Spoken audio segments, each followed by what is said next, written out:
What's good, Uganda? It's your boy, El Sheikh Duke Jackson. Back at it again with another episode of the Repat Podcast. And guys, we talk about moving to Africa, settling your life here in any country of your choice. Although I'm specializing in what's going on here in Uganda, and I have a wonderful guest. I'll let her explain who she is and what her company does. Hello everyone, this is Tinah I'm the Operations Director of Expat Assist Uganda. We are located at Bugolobi in Kampala. Mm-hmm. We basically help people come and settle in Uganda, live their lives, start businesses, and have fun. Give her a round of applause.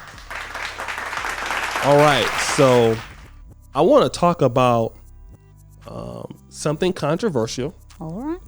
A lot of people in the communities are going to be a little upset with me, but this happens because obviously, you know, there's some debates going around like African Americans who obviously experienced slavery and were taken against their will to Africa. Yeah. And then you have that community wanting to come back. And so there's a lot of people thinking like we should get citizenship. I'm pretty sure you watch this channel.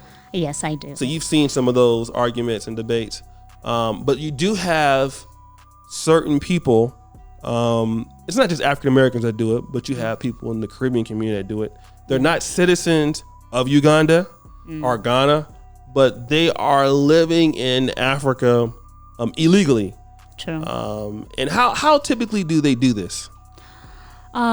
This is how I found out how they do it is because most people have come to us and told us, I have literally lived in Uganda for 10 years.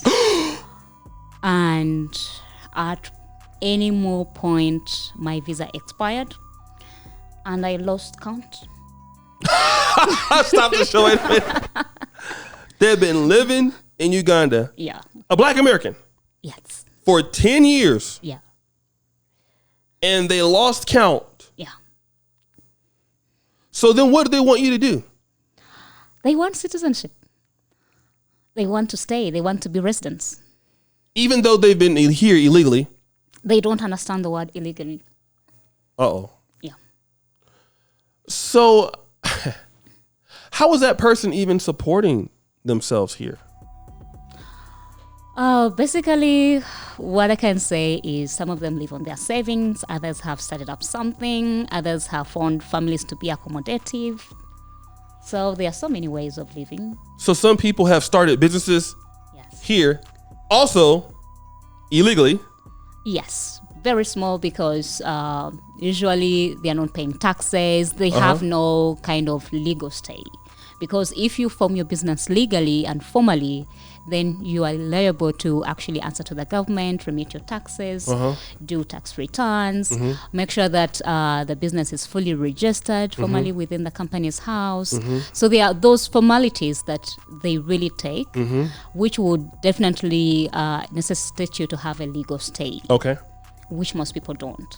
So you find someone doing kind of a street job, I can call it, or something very micro. And that is what they are living on. There is one person who said, can I do roadside chicken roasting? Stop the show. This is Black American? Yes. So a Black American asked you, Quasi, put up the person that roasts chicken on the side, if you don't mind. We want to give them a visual. He actually wanted a work permit and was like, I want to really stay like for the next 5 years, but I want to do something really small like roasting chicken on the roadside. I was like, that is not really going to earn you anything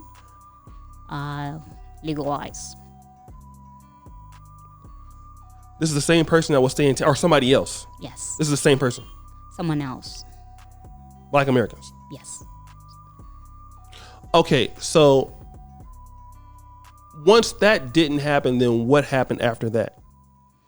Definitely, I took him through the whole process, how he can formalize and try to actually open up a reasonable restaurant business because chicken roasting falls within, restaurants. Right? So he needs to formalize a very good restaurant, company-wise, get a work permit, and, try to trade like any other competitor in Uganda. Right.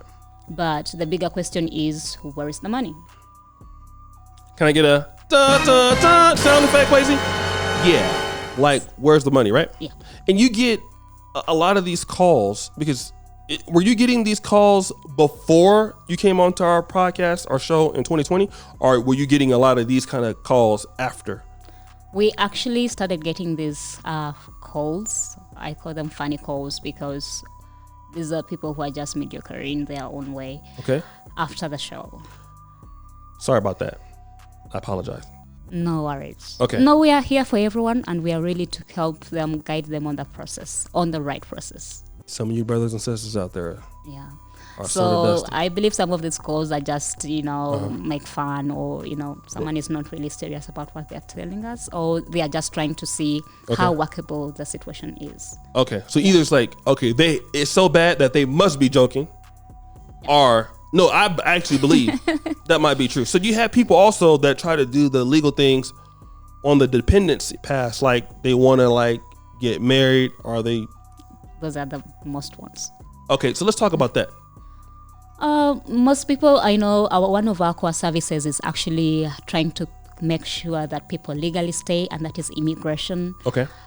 Over the years, and we have a lot of people coming to us with so many questions, and the bigger percentage, I would say, of the Black Americans really are opting for dependent passes. Okay. The point that someone tells you, do you have girls ready to get married?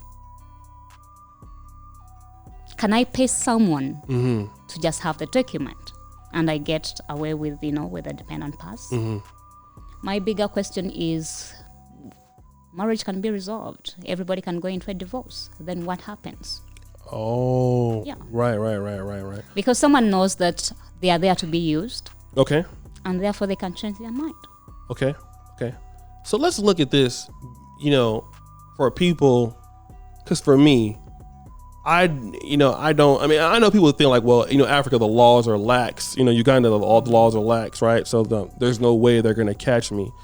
What happens if these people have you ever seen people get caught? I mean, if any race that are living illegally in Uganda, what are some of the penalties that you've seen put on these people when they're caught? This is what I know, that immigration always has what we can call offline officers that are actually surveilling and trying to investigate where most of these foreigners are actually staying and residing, and trying to check on their legal status. So we have had people who have had claims of, I'm a student, and they're even not going to any university or any school. People who claim to have dependent passes and yet they don't. So immigration actually has a cell at the head office. Okay. Once you're being picked, you're put in there, and the next thing you know, you are deported. Unless you give them unreasonable doubt that this is happening. So once you have that, then they are actually ready to say, okay, if you're ready to follow the process, you pay the penalties of illegal stay, which is $100 per day. So if you have stayed for quite some time, you pay some reasonable money. Okay. Yeah. Okay. So let me kind of talk about, doing things the right way. Yeah. Because I know a lot of people, are looking at wanting to come to Africa, doing things right. Yeah. And the cost of things. So let's say if a person wants to start a business, let's talk about that kind of person. And then establishing the business, the work permits. If you're a single individual, what are some of the costs that you're going to be looking at for paying the government if you want to be legal in the country? Definitely, this is a question that actually most people who are planning to stay legal would really question. Okay, I'm ready for the big move and I want to start up something. What will be the cost of starting up a company? What is the cost of living? And what will be the dependency cost? Okay. And that would entail, of course, the legal stay, getting a work permit, and try to live legally. So I usually tell them that if you want to start up something really fast, nothing, in our language would be nothing fancy, but something really formal, fast, and good. It will only cost you around $2,500. Okay, that's for the work permit. No, that is for the business setup. The business setup, okay. And this business setup, we do it in a way that will leave you ready to operate. Okay. With all the relevant ministries. Okay. So they won't ask you for your tax. We do the tax registration for you, Okay. the trade license, Okay. the company registration, the Okay. bank opening. So we leave you ready to start. Okay. Then the bigger question comes in with a work permit. A work permit is $2,500 each year. Each year. Okay. So if you want to do 2 years, 5,000. It is straightforward. So the more the years, the more the money. Yes. So the biggest you can get is 3 years, which is 7.5. Okay. And then you can renew this Okay. after some time. Okay. So I always tell people, start with what is affordable, Okay. depending on your package. Okay. Yeah. And then also, if you want to live here, you also handle like repatch services, like if you want to get a house, Yes. or if your kids want to go to a certain We school. actually call these settling, support services. So for those who really want to, come in, find a place. You want to live in an apartment? Do you want to find a home?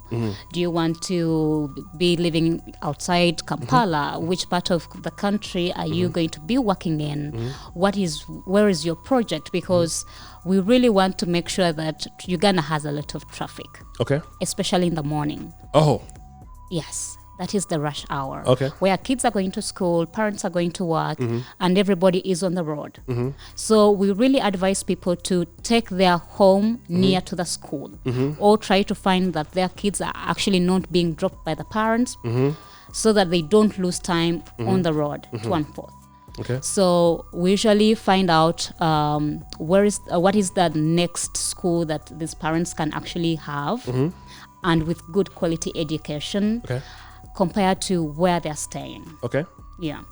So we actually help parents get the school, help them find a home, help them with the utilities set up in the house, if they need phone lines, if they need data, if they need to buy furniture, we can always direct them to the best showrooms around.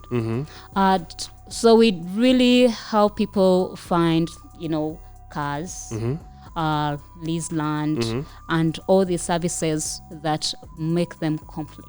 Okay. We call them complementary services. Complementary services. Now let me talk. I know this is going to be a foolish question, because since we have, and it's not even just Uganda that has a problem with some of the diasporans, not all. Yeah. Because give me a round of applause for the brothers and sisters that are coming here to Africa doing things legally in Ghana, in Gambia, and Uganda. But I know this is going to be interesting question. So let me just do this. Quasi, dating music. So I have a question. Yeah. What are the benefits of being legal here in Uganda? I know that's stupid, but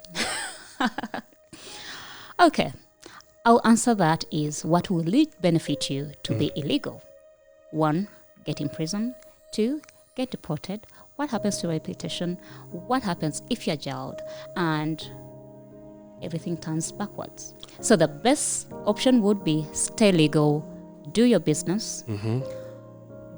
If you are actually not doing business, then enjoy life in Uganda as a legal person. okay. Because that brings you a lot of freedom. Okay. You won't be, fearful or be scared that you'll be picked up one morning and, you'll be asked for questions. And also, what is the best way for you to attract more people, your own household, and say, guys, I'm living out my life right here. I made the right choice. Okay? If you are ever on the run, how does that reflect back onto your choices and people who are looking back on you? Okay? Let me start you off, because one of the things you talked about that can be affected is your reputation. Yes. Okay. Now I'm an African American. Yeah. And I know there was one situation that we won't call names or anything, but it was a person that you had did some work for. Okay. I introduced you to them, and for whatever reason that person didn't pay. Yeah. But I made sure that person paid. And the reason why I did that was because that person was also from my community. Yeah. And I didn't want our reputation to be tarnished as, okay, these African American guys come to Uganda and they don't pay.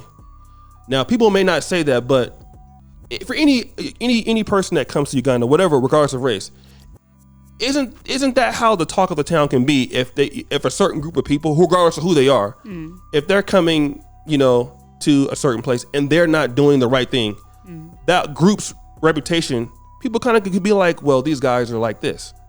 Of course, everyone looks at life differently, but there is what we call living fishy. Okay. This is when actually everybody feels like this is not the right community to be associated with. This is not the right place for these people to be. And not the right approach they should have used. So within this scenario, once people have a bad reputation, there is a kind of segregation or kind of naming that people locally give them. And they may actually want to distance themselves from associating with them because they know their habits. So there are people who we know locally, they are so loud. Even if we are seated here, they will be so loud. I won't put names, but they know their race. So Ugandans will be like, oh, I know who you're talking about. I know that phrase. So when it comes to the Black Americans, so there is what we call that keeping the reputation. You don't really want to have something that would affect everyone. Like not paying us for service or trying to be very argumentative every time or try to be aggressive on something. Because people will be like, no, Black Americans are known for being really, very aggressive and being, stupid at some things. So I'll be like, okay, I don't want to work with that. So you find that people may want to shy away from that and try to work with other people. Not that that's our reputation here. Is still okay, right? Yes. So what we're saying is that you don't want to have that reputation because a certain group of people didn't do what they're supposed to do. Because she's giving examples of what people would say about any group that says that. So that's all we wanted to say. If you come here, any place in Africa, I urge you, I beg of you, do it legally. I don't care if who else is doing it illegally. We're supposed, as a group, the diaspora, we're supposed to do things legally, right? And what good. I always tell people, there is always a way to make living legally very cheap. All right? There is always a way. You don't have to go for the, if you can't afford something, we can always come to the table of compromise and say, okay, what are the options at hand? And how best can we utilize them? So if we don't, so we can work with the budget, or we can save some money until we get it. There's different ways of doing it. Just do it the right way. You can volunteer with one organization, and you can get a work permit. It's so cheap. So you can do that. So instead of living without a permit or any visa, and be picked up in time, it's just a bit of volunteership. So Tinah, thank you so much. Any last words? I always love you. I always love the show, and I always love sharing. So, guys, just feel free to contact us, and if you have any questions or concerns, we are really ready to answer them. All right, so we'll put Tinah's phone number, and you want to give me your information, phone number? You already have it. Oh yeah, so we put it in the first comment pinned to the top. I want to thank her. She drove over here in Kampala traffic to talk to us today. So I do thank you so much for coming, and as you know, keep it real, King Ghana forever. I'm out.